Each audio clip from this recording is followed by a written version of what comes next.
A young chef once bought an old cookbook from an antique shop. Most of the recipes looked normal, but the last page was different. At the top, someone had written, "Whatever you do, don't cook this after midnight." He laughed. "I have been cooking for years," he thought. A few days later, after closing his restaurant, he decided to try it. It was almost 12:30 at night. The recipe was actually really simple. As soon as he turned on the stove, the lights flickered. He didn't think much of it. A minute later, the restaurant bell rang. The restaurant door opened. He looked up. No one was there. He checked outside. The street was completely empty. He locked the front door and continued cooking. A few minutes later, he heard the sound of a chair moving. You know that sound chairs make when someone pulls them across the floor, right? That's exactly what he heard. He slowly walked into the dining area. Every chair was exactly where it should be, so he shook his head and went back to the kitchen.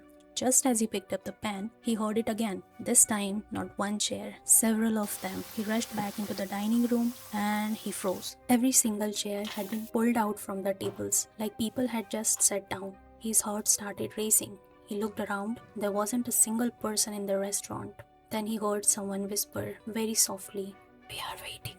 He dropped the spoon and ran outside. The next morning, he came back with his staff. Everything looked normal except for one thing. The dish he had cooked the night before was gone. No one knows who took it. After that, he locked the cookbook away and never opened the last page again. But even today, if you ask the chef about that recipe, he will smile and say, "Some meals aren't meant for people."